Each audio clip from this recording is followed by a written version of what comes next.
Good afternoon, Western Civ 2 students.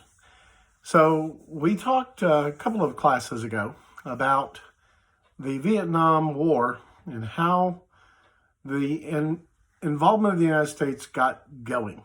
And you'll remember that the French had been defeated in Vietnam by the Viet Cong rebels, communist rebels, in 1954. There had been a plan to divide the country into North and South, but then unify it after free and fair elections, but those never happened. The United States wasn't, frankly, willing to risk the chance that communists would win those elections. So instead, we supported a borderline dictatorial government in the South that had the advantage of being pro-American and anti-communist. And back in those days, that mattered an awful lot. But that government proved to be ineffective at fighting the Viet Cong, and it was corrupt, thoroughly corrupt. And the Diem family was stealing huge amounts of American money for its own benefit and not for the benefit of the Vietnamese people. The South Vietnamese army, not a very effective fighting force, but very politicized, turned on Diem, got permission from the CIA to stage a coup d'etat and overthrow him. But shortly after overthrowing him on the 2nd of November 1963, Diem and his family were massacred in the back of a truck by soldiers of the South Vietnamese army. John Kennedy was deeply disturbed by this. He had given the green light to the CIA to overthrow Diem, but he hadn't wanted them slaughtered like they were. There are some indications he was rethinking Vietnam policy. Unfortunately, he was murdered by Lee Harvey Oswald on the 22nd of November 1963 while visiting Dallas, Texas.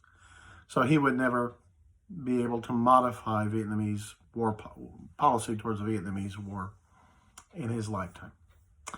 Instead, Lyndon Johnson became our president. He was the vice president. He succeeded to the office.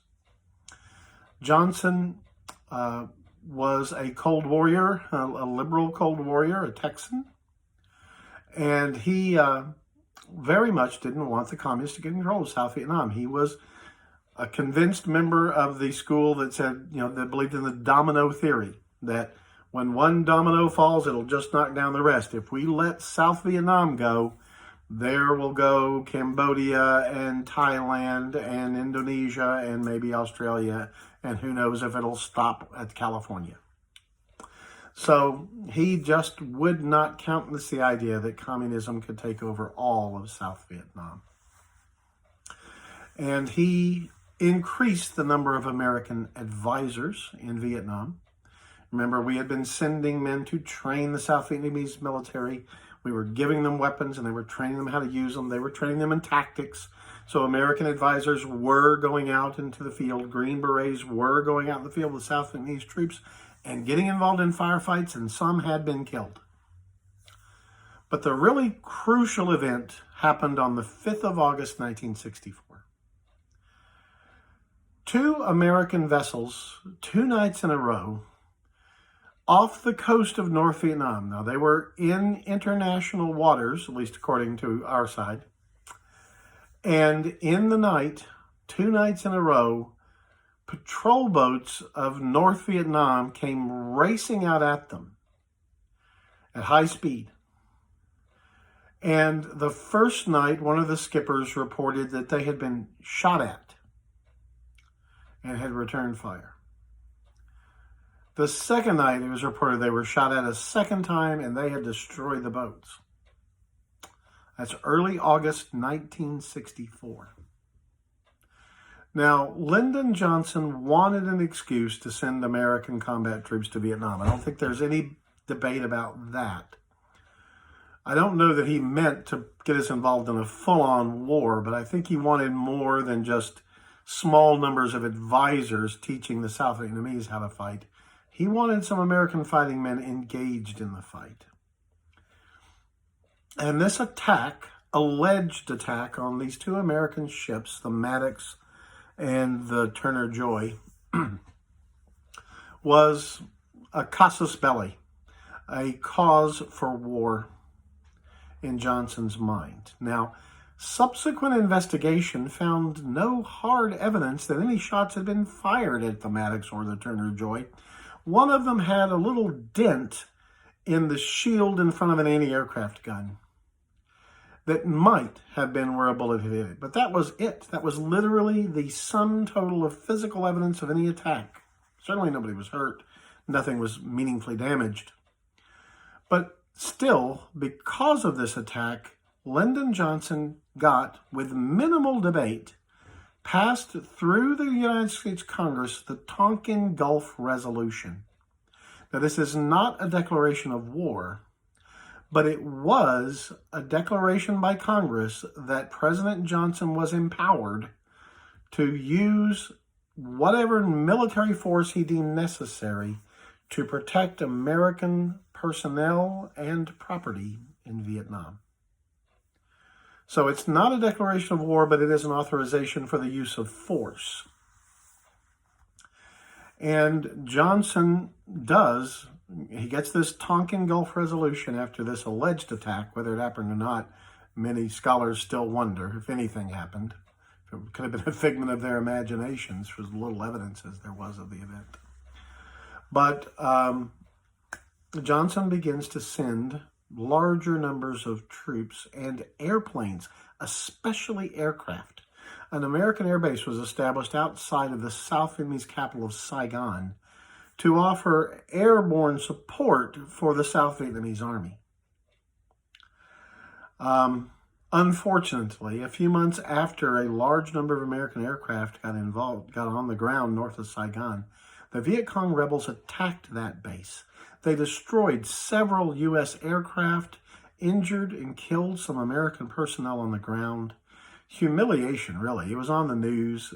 These rebels had gotten at our base and done some serious damage with, minimal weaponry. They had really made a mess. And that really hacked Johnson off. He decided to send several tens of thousands of U.S. Marines to protect that base and take other steps necessary to secure the area for American personnel. That's what the Tonkin Gulf Resolution had let him do, right? Protect American personnel and property. So that's what he did. But once these Marines got on the ground, and they landed on the beach like World War II, but there were pretty girls with leis to put on their necks when they got there. It was really a totally peaceful operation at that stage. But when they got there, they realized these guerrillas are hiding in the hills. They're hiding in the bush. And we're never going to defeat them and protect our base and other things around it unless we go out looking for them. And this would begin search and destroy missions. The Vietnam War will go on for 10 years, and the classic operation will be a search and destroy mission. U.S. Army, U.S. Marine Corps soldiers on the ground, going into the jungle, going into the forest, on foot, looking for rebels, for guerrillas, communist guerrillas. This was a very dangerous work. It was their home country. Our men, that wasn't their land. Many of them were city boys. What do they know about jungles? But they would go out there very courageously into the jungle to fight them. And more troops were sent because, they'd go into a region, they'd find a whole lot more VC. That's what they were called, the Viet Cong, the VC, or Charlie. Often the men just called them Charlie, these communist guerrillas. They find a lot more of them out there than they ever thought there were. We need more men. We need to send out more patrols. We need to keep at it, to hound them, defeat them. And more the request. General Westmoreland, the American commander in South Vietnam of this operation, endless requests for more and more troops. By the end of the 1960s, there would be 500,000 U.S. military personnel in the broad Southeast Asian theater. Not all of them on the ground in South Vietnam, but when you count the Air Force personnel that were flying missions in and out, and the naval personnel on the aircraft carriers flying missions, and it was a massive operation, far bigger than the Korean War as far as U.S. personnel involved, and far, far longer, a decade of this. But no matter how many personnel we sent into the fight, it seemed like we never made a lot of headway. Now, here's the problem. This was not a war like World War II. When we invaded Europe and attacked Nazi Germany, we were taking our men into Germany to capture territory and hold it. That is a classic function of an infantryman, to seize territory and hold it from the enemy. But that is not what General Westmoreland decided to do in Vietnam. He decided it was a search and destroy operation. Find the enemy and kill them. Kill them in such large numbers they will give up. Now, unfortunately, this had been the very same strategy the French had pursued 10 years earlier, and it got them nowhere. It had not worked for the Japanese when they fought the Viet Minh either in World War II. These were tough fighters who were willing to die for what they thought was the independence of their country. Ho Chi Minh had warned American policymakers in the 1950s. He famously went to one of them and said, "You will come here, you will kill many of us, we will kill a few of you, and then you will go home." That's what they had done to the French. The French had killed many Viet Minh fighters. And our men on the ground, our men in the air, were extremely good at killing enemy soldiers. Extremely good at it. Oftentimes, we found 10 to 1. They'd go in and they'd count the bodies of the enemy, and the casualties would be 10 to 1 or higher. We killed 10 of them for every one of our guys they killed. 10 to 1. And Westmoreland would tout this on the news as a great success. But the problem is that these men were willing to die for their country. And our boys are on the other side of the world from home, many of them not quite certain why we're fighting so fiercely in a land where many of the people didn't seem to really want us there. We're supposed to be on the side of the South Vietnamese government, but clearly there's a sizable number of people, at least, who don't seem to want the Americans there. So, it was confusing for them to go into battle, fight a terrific battle, horrible battle, lose men, kill a lot of the enemy, and then be told, okay, get on the helicopters, we're leaving. Not keeping this hill you fought and died for. There was a terrible battle in a place the men nicknamed Hamburger Hill. It went on 3 bloody days. And finally, the U.S. forces killed the last North Vietnamese army troop on that hill. 2 days later, we abandoned Hamburger Hill. And a week after that, there was another North Vietnamese post on that same hill. All that death, all that misery, all that danger. And a week later, the enemy was right back where they had been. But that wasn't Westmoreland's strategy. Wasn't to grab land. It was to kill the enemy.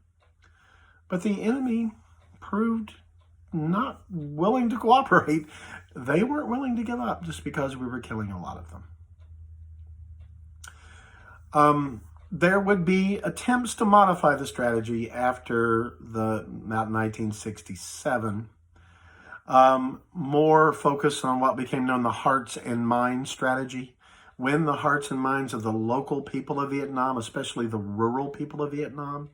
They built fortified hamlets because a lot of times, don't get me wrong, a lot of the South Vietnamese did not like the communist guerrillas. A lot of them didn't like the communist guerrillas.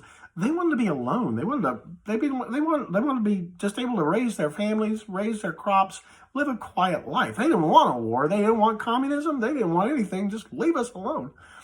So we decided we would build fortified villages for them with walls around them and train them in a local militia kind of thing to fight the communists if they came. This kind of worked. We also gave away lots of food and seeds and implements of farming. That was trying to win the hearts and minds of the South Vietnamese people so they wouldn't support the communists. But unfortunately, in war, terrible things happen, and sometimes American soldiers would get carried away. Thinking they were attacking Viet Cong, sadly, there was one terrible incident in a place called My Lai, where an American company of soldiers massacred an entire village and burned it to the ground because they might have been supporting some VC guerrillas. That was a fairly rare exception, that degree of horrible war crime. But a lot of times it was hard to tell the friend from the foe. It's hard to win the hearts and minds of people that you don't trust and you might mistreat because you think they could be the enemy. So the hearts and minds, not always 100% successful there. But we never gave up the idea that we were there to search and destroy the enemy, search out and destroy the enemy, not take enemy territory. Now I'm going to need to end this lecture. Next time we're going to talk about the Tet Offensive early in 1968 and its terrible consequences for the war. I'll see you then. Goodbye.